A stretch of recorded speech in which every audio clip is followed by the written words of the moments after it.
All right, Pacers fans, we are back for yet another episode of the Pacers Post Up. Ryan, my friend, my brother. This is a first for us here. We are live on Twitter. Happy Mother's Day to all of the moms out there.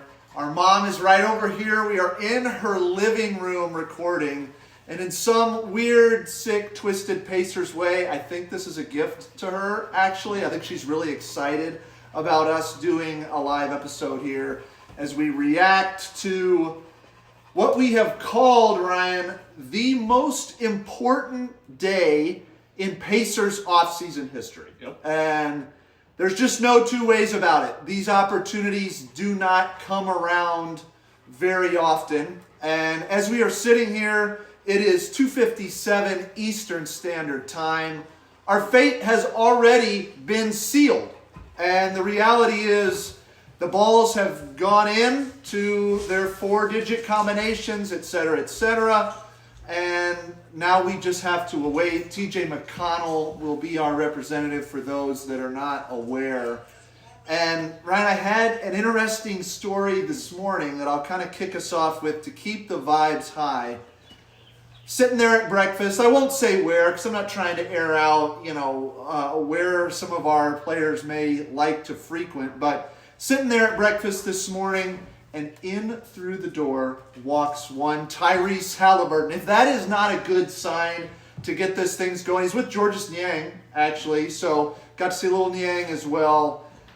Ryan, what say you? How are you feeling? How's the nerves right now? Well, you put it best before the podcast when you said this is the most nervous we've been to record an episode since probably our very first podcast. And I don't think it's really because we're live or because we're doing anything different than before. It's because the Pacers have a 52% chance at potentially adding a new corner piece to this franchise. And it's been well covered. All these guys in the top 4 are potential just studs, and I'd be happy with any of them. And so now the ping pong balls are falling. They've probably already fallen, but we will get to learn here in just a couple of minutes where we fall in this draft, if we keep the pick and if not. So my stomach is sick, but the good omens have been good. You saw Tyrese this morning. The and one slipped on beautifully this morning as well. So all the good juju, and I want to see a lot of happy Indiana moms today. Yeah, we got to have it. And, we're getting in. They're flashing the odds up on the screen. So let's just kind of set the stage. I mean, anybody that's been following this for some time, Pacers fans, you kind of know where we're at. We finished with the second worst record in the league, which guarantees us the best possible odds at the number 1 overall pick. But that really isn't necessarily what it used to mean, right, Ryan? So we have a 14% chance at the top spot, a 52.1% chance at a top 4 pick. And that is really kind of the dividing line. And you asked me before we jumped on air, and I think it's a good question, and I'm curious what Pacers fans would think about this. I'll ask it to you here because I answered you. Ryan, if it came down to us having the odds that we have to potentially get a number 1 overall pick, whether you think that's Debonsa, it sounds like that's the direction we would go, but Peterson, Boozer, etc., or guaranteed that we get the 4th pick overall, which direction do you think you're going as a Pacers fan? You would keep the 4th pick. I don't even think it's close, just because I don't think the talent gap between 1 and 4 is necessarily worth the risk. This isn't like a Victor Wembanyama draft where getting the number 1 overall pick does set you apart from the other picks, albeit I do think Debonsa's going to be an absolute stud, but the other guys would be awesome. I'd be curious. I think a lot of Pacers fans might think, hey, let's try to shoot for the moon here. We've got an opportunity. We've never had a number 1 overall pick. But I would take the first sure thing because the alternative is going to be tough to stomach. And if you're on the live feed, this will be a truly very live reaction. This feels a little bit like the playoff podcast we've done before, where we're either going to be popping champagne or it's going to be really hard to talk through it. If you haven't checked out some of the old playoff podcasts, I know many of you on Twitter might be newer to our show, but I would highly encourage you to go back to particularly the Eastern Conference Finals series and the finals last year. Ryan had a little tradition that if it was a Pacers victory, we were popping bottles, and that meant in the parking lot. That could mean at home. We recorded several episodes from the cab of my truck after the end of last year. But Ryan, I'm with you. I think the only obvious answer to the question is you've got to take the sure thing, and if that means you guarantee yourself one of Debonsa, Peterson, Boozer, or Wilson, you absolutely take that. And then, it's just too high of a risk in terms of worth losing or not. Now, that being said, I think what we have to remind ourselves as Pacers fans, because this is a coin toss, and we're going to find out here in the next 15, 20 minutes. I'm sure they'll drag it on, and we'll have to try and kind of fill the airwaves here. But let's not forget what we got, okay? And I think it's worth going back and kind of unpacking where this started really last summer, because we are not having this conversation if it isn't for the Miles Turner exit in free agency, okay? It is the Game 7 horror. Tyrese tears his Achilles, and that I really do think played a factor in Miles' decision. We come out of that game, there's speculation around, what are we going to offer? What's the market for Turner? Do teams even have money to offer him the kind of contract that he's looking for? And I think almost everybody around the league and in our front office, certainly in the fan base, thought there isn't really going to be a big market for a Miles Turner. And so, the Milwaukee Bucks, out of a move of desperation to try and bring in some talent around, Giannis Antetokounmpo, ultimately decided that they were going to waive and stretch Damian Lillard, make the big push for Miles Turner. He exits, signs for much more than it sounds like we were willing to offer him, and it left a hole at the center position. One that I really don't believe would have been there had Tyrese stayed healthy, win or lose in Game 7. I think we would have found a way, whether that meant first apron, what have you. And so you kind of start the domino from that point on. It was center by committee. We had Isaiah Jackson. We had Jay Huff coming in from the Grizzlies. James Wiseman back off the Achilles. Tony Bradley, the final stopgap, if you will, all coming into training camp. We've since added Micah Potter to the fold. That was a midseason deal. Nobody in that group stuck out. And it was glaringly obvious that going into, essentially the trade deadline this year, this Pacers team had to have a better option at center. If you are going to contend or try to contend, you can't have a bottom 25 positional player in your starting lineup. Maybe as a backup, sure, fine. And I'm not even sure Huff or Potter are 25th in the league. In fact, they're probably not. It's worse than that. But you go out and identify a guy that is clearly a bona fide top 10 center in this league. You can argue where he slots in there, but I don't think there's much of an argument. A guy that's an all-defensive second-team player, a guy that was almost an all-NBA third-team player, and that's Ivica Zubac. And we paid a price, right? I mean, Benedict Mathurin, our highest draft pick in a really long time until potentially here, what we figure out this afternoon. You give up on an Isaiah Jackson, so to speak. We know that the first-round pick in 2031 is already going to the Clippers. And now it comes down to, are we giving them the 5th or 6th pick of this year, or is it going to convey to a 2029 first overall pick, or first-round pick, I should say. So that's the price that you paid. And I think before we kind of go to the positive side, glass half empty, Ryan, you still got an amazing player. And I don't want that to be lost on fans. And I guess, I know I've given you a long kind of tee into this, but that's where we're at as they're flashing up right now. Pick outside the top 4, Pacers convey to Clippers. What do you think the value ends up being? Is this still a good trade for the Indiana Pacers if we ultimately end up shipping out this pick today? Yeah, it's a good trade, and the reason why it will be good no matter what is look at the East right now. We've talked about how we're fearful that the Knicks are just going to have a cakewalk to the finals this year because no one's really going to show up, and we know that we can compete with all these teams in the East, and you must try to win now. This organization has had maybe 3 or 4 championship windows in its whole, existence, and that's probably even a stretch to a certain degree. And without a center who can be forceful and play, and you're running in these center by committee, you're not going to have that opportunity And so what Kevin Pritchard did was sat down and said, we must be able to compete and win a title next year. I don't think anybody on the center market is worth it except for Zubats. We might have to give up a lot to go get him.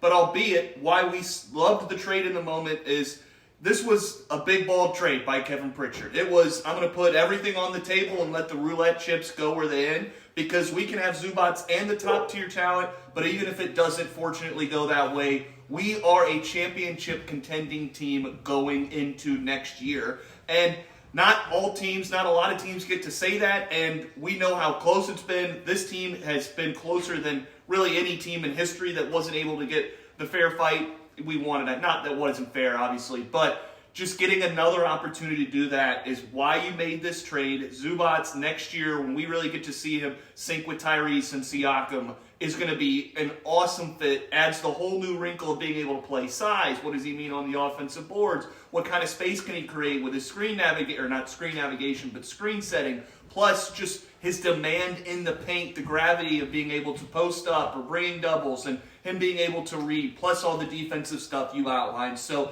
it's a deal that, don't get me wrong here, if this doesn't go our way, you'll see it all over my face and hear it on this podcast. But right now, we have an opportunity to have the best of both worlds. And I think the clock said we've got about 8 minutes left before we're going to see, or at least know if we're in the top 4.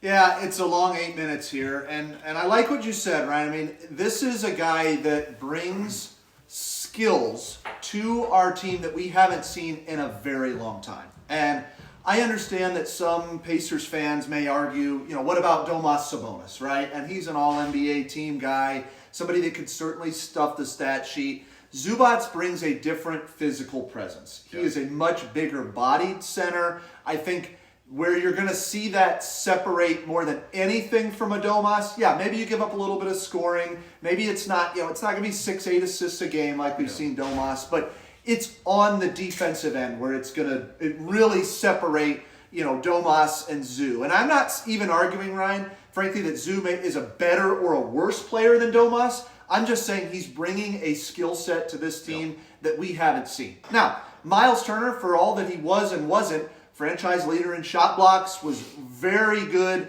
kind of recovering in space. That was starting to slow down, and we saw that kind of be a bugaboo, as the playoffs went on last year.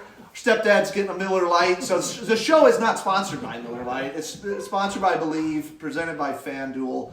Shout out Miller Lite. But shout out to Miller Lite. Crack one open. Maybe that'll calm your nerves, Pacers fans. But no, I think it's just one of those things where I look at it and I say, you mentioned screen setting, okay? We have two of the best playmakers in the league. Yeah. Andrew Nembhard was a top 10 playmaker this year in the lead guard role. You've got Tyrese Halliburton. And frankly, I don't know how far you go down that list before you throw T.J. McConnell's name in there. Yeah. For the minutes that he plays to be a 5-6 assists a game guy, it's pretty impressive. And so you're going to see space created by Zubats for a lot of our ball handlers. And then, this is something on the defensive end where, you talk about rebounding. I mean, for years, how many times have we talked about, this team's 28th in rebounding, right? Oh, we got out-rebounded by double digits. And Rick Carlisle sits there in the post-game presser and talks about how you just can't get out-physicaled, out-efforted, things like that. And I think Zoo is going to, step up to the plate and sort of look to fill that role. It's going to have to get into condition. It's going to have to understand,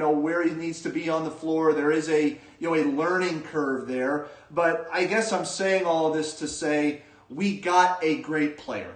Absent what happens today and trying to look at this thing in a vacuum, we got a great player. We got somebody that is ready to win now. And if we do fall outside of this top 4, I don't know how many players, 5 through 6, are win now moves. And so let's just, again, we've got some time to fill here. They're getting, Malik Anders is interviewing AJ DeBonsa, who's, I love this, at there. You can see Kevin Pritchard literally right over his right shoulder, which all good signs, Pacers fans, right? KP's right there in the action. He probably knows what happened because Ted Wu was in the room.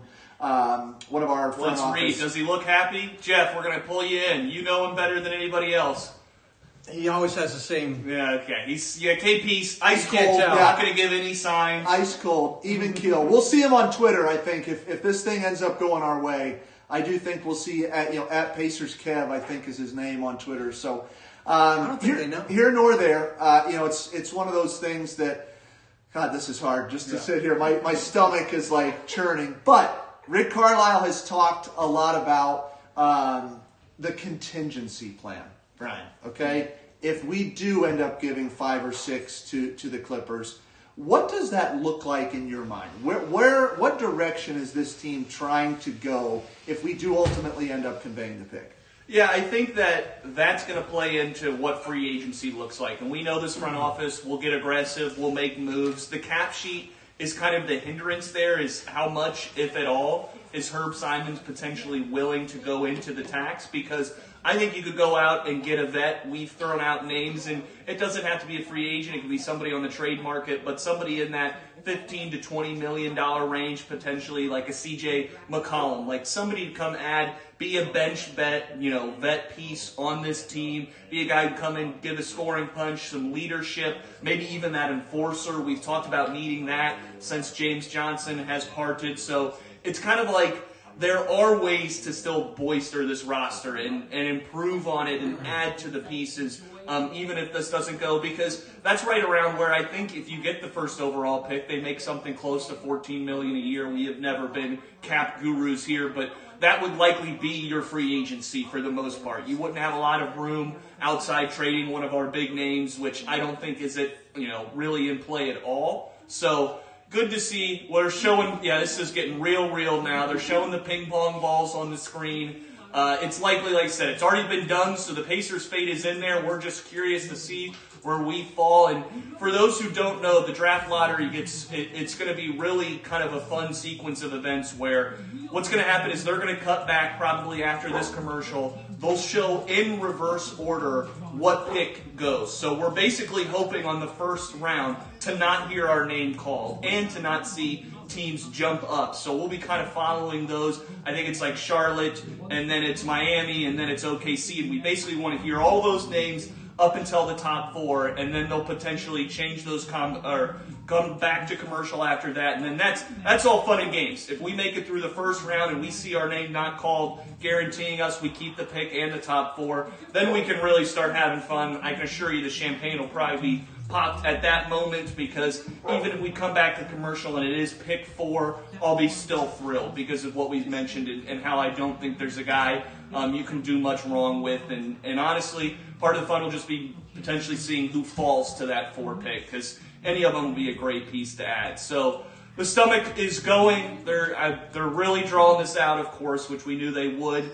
But I'm guessing right now, if you were live, it is 3:14, 3:15. We're probably right here, right now. Yeah, you can see it on the TV. It looks like they're getting ready to get things started here, Ryan. And as you said, the important thing is that we don't see a lot of diversion from the chalk, right? Like, there are only... So to make... Just so Pacers fans understand, as you're watching this on the TV, they're going in reverse order right now. It's Hornets, it's Heat, it's OKC. Shout out Nick Collison. Is this it, or are they just introducing people? They're just introducing them right now. So this is not the order. Everybody on this list has a chance at a top 4 pick. Now, some of them are, infinitesimal, right? So the Hornets have a 0.5% chance at 1, a 0.6 at 2 and 3, and a 0.7 at 0.4. So any diversion from chalk, meaning if the Hornets don't get one of these last couple of picks, and it's essentially, for them, they either get 14 or they're in the top 4. Yeah. So if you don't see Charlotte right away, that's a problem, right? And that's really how this starts to work. The Heat can only get 13, 14, or a top 4. Then you go down. Clippers that are conveying to OKC, they can only get 12, 13, 14, so forth and so on, and then a top 4. So really, as a Pacers fan, as you're watching this, if you're watching our live stream and you've got ESPN on ABC in the background, you just want to see this go very chalky to start. There he is! DJ McConnell! DJ McConnell. stoic face. It's it's just this is fun. I heard a lot of feedback on was he the right guy? What about Halliburton? Halliburton had a chance, right? And so he had the chance to kind of, and I love this too. The gal from Ernst & Young, which actually they did a little bit of consulting for our company, so that's kind of a nice tie there. But Halliburton said no, I'm out, and I think TJ was the obvious choice there.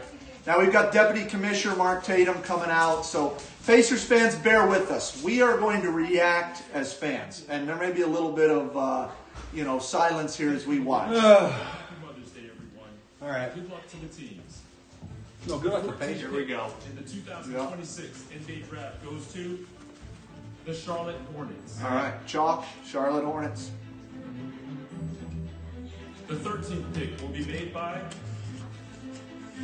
the Miami Heat. Here we go. This is a big one because this is the Clippers pick that goes to OKC. It cannot move. Picking 12th in the NBA draft will be the Oklahoma. Okay, Yes. thank God. Huge. No movement from the Thunder Thunder. will receive this pick from the Clippers because of the Paul George trade in 2019. Huge. The 11th pick belongs to the Golden State Warriors. All chalk. chalk. Still chalk. All chalk. Pick number 10 will be made by the Milwaukee Good. Bucks. Nothing good for them. Screw you, Milwaukee. Trash.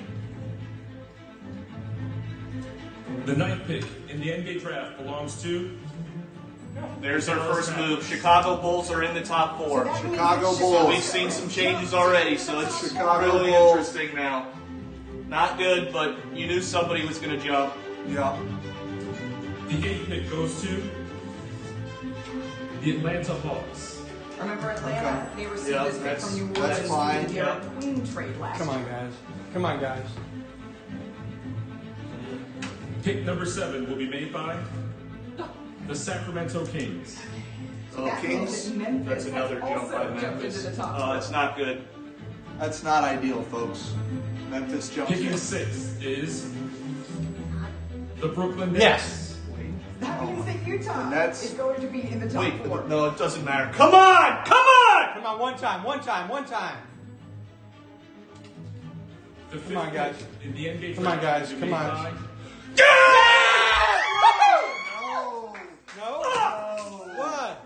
No. Box trade No. in February, which means What happened? Pacers are out. Pacers the fans, Chicago Bulls, we the are Memphis out. Grizzlies, The Utah pick has Jazz, been and the Washington conveyed Wizards. All that's to left How the decide Clippers get now the Clippers. is the order. So coming up, we will see Oh, they who picked The the takes Wizards, that the coveted Jazz, pick the in Grizzlies, 26th and the NBA draft. Chicago We'll be right back. Bulls are your top four. Pacers fans, this is brutal. This is absolutely brutal. There was a lot of movement. So as we look at it, I thought they got the it. Brooklyn Nets and the Indiana Pacers drop out of your top four. The Chicago Bulls and the Memphis Grizzlies jump in to the top four. Memphis.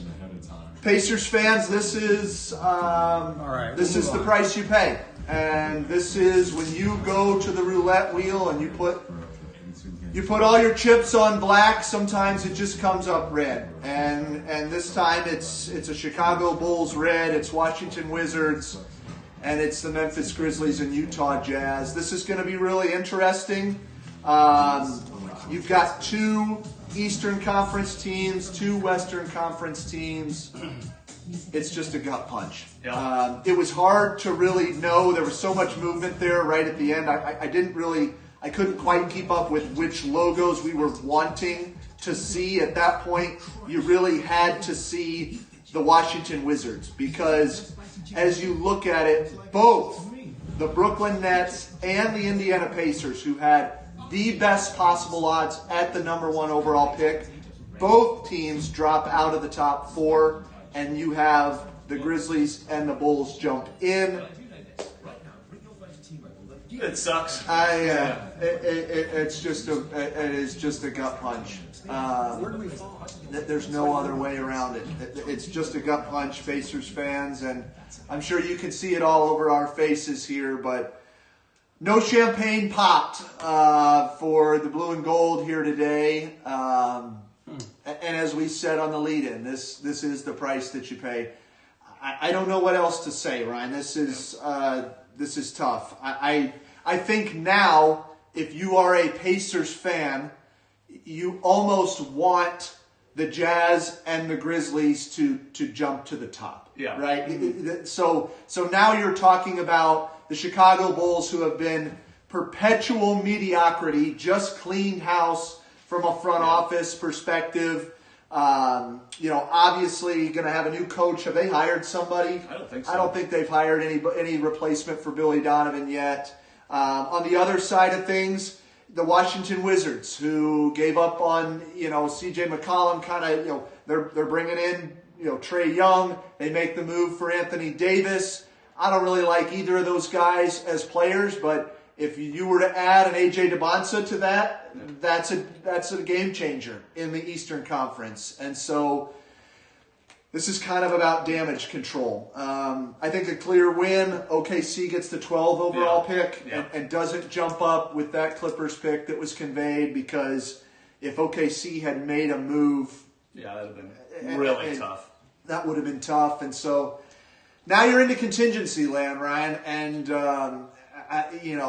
we're going to have plenty of time to talk about all of what that looks like, but Pacers fans, this one hurts. There's no other way around it. Yeah, it sucks. It's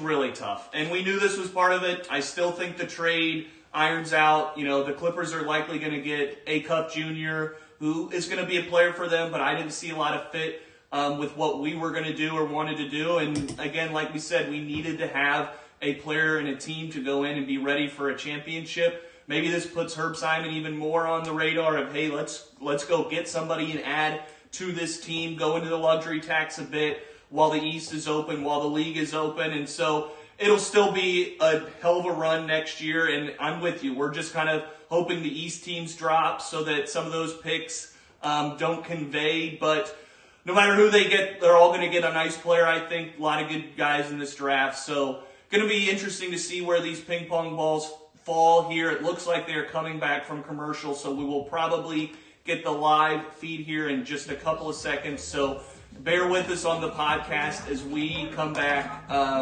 as we find out who has the number 1 overall pick. Thanks again, Malika. The 4th pick in the NBA draft goes to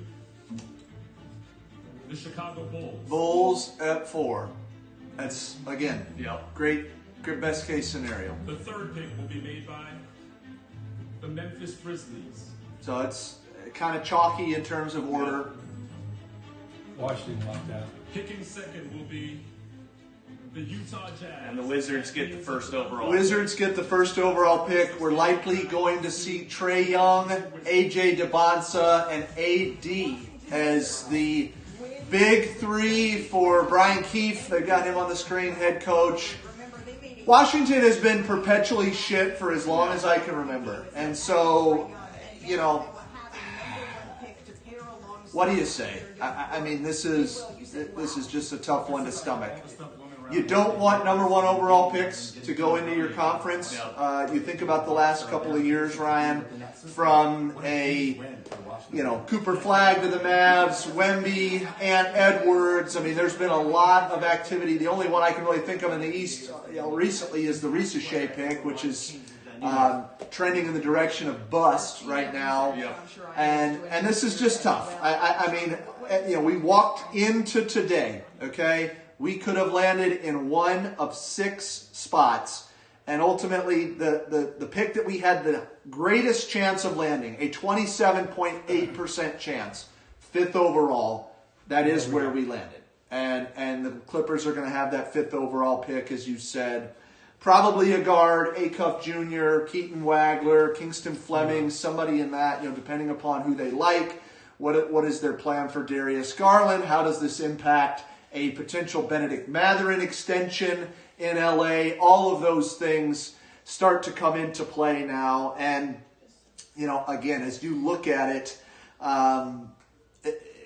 this is tough. I I think the only silver lining is, Pacers fans, okay, had we been sitting here on this day and not conveying a pick, 5th overall, we still would have, if we had it, would still feel like an absolute gut punch. No question. And that is, as much as I'm trying to go glass half full here, that's about all I got, is that had we kept this pick and it wasn't included in the Zubats trade, we would be pretty ticked off at 5th overall after the season that we had. And so, you can, if you're a fan, you can sit there and say, I can't believe we endured this year and our front office got rid of the pick. Well, guess what?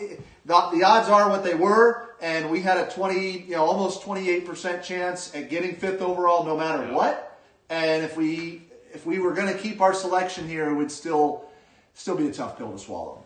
Yeah, it would. And like I said, there's a lot of players in that mold. The 5 through 8 range are guards coming out. Acup Jr., Keaton Flemings, Wagler. And don't get me wrong, would have been a fun piece to add, but don't really know where their fit would be even in the short term, knowing that Ty and Drew are going to be this backcourt for a really long time. They're showing Acup Jr. right now. And so I think it still makes sense. You really wanted one of those top 4 franchise altering. And of course, there will always be times where you can look back at drafts and see people taking 5, 8, 12, 32, what have you, that end up being great picks. But we can't think that way. We are officially 100% in win now mode. We've said it 100 times. East is open. This team, when healthy, I think is as good as, if not better, than anybody else in the East. And maybe have a potential one additional pick coming in. But it is a gut punch. This sucks. There's just no way around it. Being able to get one of these guys plus the potential in Zubats and just giving up. But Pacers now retain all their draft assets, at least first rounders, through the outside of just the 2029 picks. So that's the only thing that will be holding us back from, an asset standpoint. We'll own all that. And maybe it changes the conversation a little bit too. Ben Shepherd and Jarris Walker have extension options. Depending what the free agent and trade market looks like, you could potentially try to get one of those two on a team-friendly deal now with that money that's kind of opened up from this pick. But it'll be a gut punch. I'll be curious to see what Kevin Pritchard says, what the team says. But also leaves room for guys like Furphy and Walker to grow and Shepherd to continue. So we have a great team, but there's no reason to deny that this one sucks, and it would have been awesome to keep the top 4 pick. Yeah, it's about as well as you could say it, Ryan. Just to clarify, we keep the 29 pick. 31 is the one that's a part of that trade. So the only future asset that still has to be conveyed to the Clippers is our 2031 pick. And the rest of our obligations in that... I thought it was the other way around. Maybe it is. I can't remember. We'll figure it out. It doesn't matter. Picks, Either we're going to have one or the other, and everything else has been conveyed thus far, but there's no way around it. This one stings, and Pacers fans, if you did tune in on the live, we really appreciate you tuning in. Hopefully the audio was all right. Just wanted to try and capture our reaction, and certainly hoped that it was going to go the other direction. But this is what happens. This is sports, and now all is not lost. Okay, they've talked about contingency plans. You mentioned it, development for the young guys, the extensions at play. We will have some money to go after a veteran-type player that, maybe it's in that $10 million range, something like that, depending upon how we, handle this, cap situation going forward. But the Clippers get the 5th overall pick. The Indiana Pacers have Ivica Zubats, and the Washington Wizards get number 1 overall. So that's a bit tough here. Pacers fans, hang in there. We'll certainly have some more reaction content here over the next couple of days as we start to unpack now what as we move forward. Ryan, anything else before we bring this one in for a landing? Nope, all good. Pacers fans, appreciate you guys listening. As always, go Pacers. Yeah, I saw